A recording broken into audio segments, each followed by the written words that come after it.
Okay, let's dive right into this because today we're exploring something that is, well, it's a pretty universal, everyday complaint. Just think about how often you hear people say, man, I am just too busy. Or honestly, how often you probably mutter it to yourself. It really feels like we're all constantly running on this treadmill that just keeps speeding up. So, welcome to this explainer. Today we're going to unpack something deeply personal. We're looking at the fundamental difference between our time and our attention, and why you might actually have way more free hours than your exhausted brain thinks you do. So let's just pause for a second here. It's a simple question, but I want you to really think about it. In this incredibly fast-paced, notification-heavy world that we move through every single day, with these glowing rectangles buzzing in our pockets and messages popping up left and right, are we actually busy or are we just distracted? Because feeling overwhelmed doesn't always mean your calendar is completely full. Sometimes it literally just means your brain is overloaded. There's a really stark contrast between genuine, focused work and what we actually do for most of the day. And we often misdiagnose this modern condition of ours. We think we're completely out of time, running on empty, entirely unable to catch a single breath, right? We feel that deep physical exhaustion at the end of the day and just assume, wow, I must have done so much. But as you'll see throughout this explainer, what we usually diagnose as a lack of time might actually be something else entirely. It's a relentless drain on our cognitive energy. The screen time shock. Picture this. You're sitting alone after a long, exhausting day. You feel like you haven't had a single minute to just breathe. You tell yourself, I don't have time. And honestly, it becomes this daily mantra we repeat constantly, right? We fully, absolutely believe our schedules are packed to the brim, that the clock has simply run out, and there is zero room left in our day.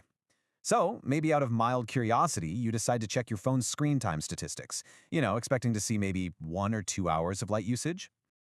But then, that screen time report pops up. 8.5 hours. I mean, it hits you like a ton of bricks. You sit there wondering, did I leave it running while I slept? Did I accidentally watch an entire season of a show in a trance? The sheer weight of a number like that completely shatters the illusion. Seriously, how can we have absolutely no time, yet somehow spend over a third of our entire day just staring at a glowing rectangle? Section 2. Time versus attention. And that brings us to a really core realization. We aren't actually suffering from an empty clock, we're suffering from a fragmented mind. Being distracted basically means your attention is constantly shattered across digital notifications, messages, feeds, the whole shebang. It is not a genuine lack of time. If you're standing in a chaotic room full of digital demands, it proves it's your focus being pulled away, piece by piece, not your hours. You aren't starved for minutes, you're starved for uninterrupted thought. Time and attention are simply not the same currency. Think about it. You might actually have 3 entirely free hours in your evening to just relax. But if your focus is being shattered into 100 tiny pieces by pings, group chats, and email alerts, your true deficit isn't time, it's focus. That is exactly why you feel so incredibly drained without having actually accomplished anything. And this brilliantly illustrates the real issue here. We are constantly conflating a busy mind with a busy schedule. Section 3. The 5-minute trap. We all know that incredibly familiar moment. You sit on your bed, or maybe at your desk, and you tell yourself you're just going to check your phone for 5 minutes. Just 5 minutes. But 5 minutes smoothly shifts to 10, then 20. And before you know it, 30 minutes have completely vanished in this bizarre time-lapse illusion. A quick check stealthily swallows half an hour before we even look up from the screen and notice that the light outside the window has completely changed. If we actually dissect those lost 30 minutes, it is just a chaotic sequence. You scroll a feed, you watch a video of, a dog riding a skateboard. You reply to a message, a news alert pops up about something happening halfway across the world, so of course you check that. Then, bam, another auto-playing video. It's just a barrage of rapid-fire micro-distractions completely hijacking your brain. We're constantly feeding our minds these tiny little hits of dopamine, bouncing from one entirely unrelated thing to the absolute next. Which leads us to a critical truth. Busy and distracted are absolutely not the same thing. This chaotic, constant task switching, it tricks our brains into feeling highly productive. Your brain feels busy, your heart rate might even be up, but in reality, you aren't actually doing anything meaningful. I mean, have you ever felt your pocket vibrate when your phone wasn't even there? That phantom vibration syndrome is a perfect sign that our nervous systems are just locked on high alert, entirely distracted. Section 4. The 24-hour reality. Because here is the undeniable, sobering truth.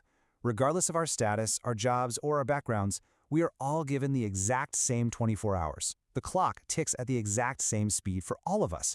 But just watch how passive consumption silently dominates those hours. It starts with that morning phone check in bed, bleeds in the afternoon notifications at your desk, and ends with late-night scrolling. It completely overrides our best intentions, literally making the day disappear without us ever really being present for it. Now, contrast that chaotic digital day with an intentional one. Think about reading a book, learning a new skill, creating something from scratch, or, honestly, just sitting and thinking quietly without any background noise. And hey, the goal here isn't to push some toxic, nonstop productivity where every single second must be monetized, not at all. It's simply about choosing where to invest your attention as the clock ticks, rather than just letting your focus be stolen from you by algorithms designed to keep you scrolling. So the crucial point is, we all have these same 24 hours. I really want you to critically reflect on your own daily investments. Where does your time actually go? Is it going toward things you genuinely care about, hobbies that recharge you, people you love? Or is it slipping away into the void of endless feeds, doom scrolling, and just reacting to other people's emergencies? We absolutely have to start treating our attention with the exact same fierce protection we give our bank accounts. Section 5. Where is it going? Let's slow down for a moment here and just strip away all the noise. Consider this thought. Maybe the biggest problem isn't that we don't have enough time. Maybe the biggest problem is that we don't notice where our time is going. Let those words act as a mirror for a second. It's not about judging ourselves or feeling super guilty about falling down a Wikipedia rabbit hole at 2 in the morning. We've all been there. It's simply realizing that our most valuable resource, our attention, has quietly slipped through our fingers. Which leaves us with one final, powerful question to ask ourselves before you move on to whatever is next in your day. So, what does this all mean for you? Where is your time going?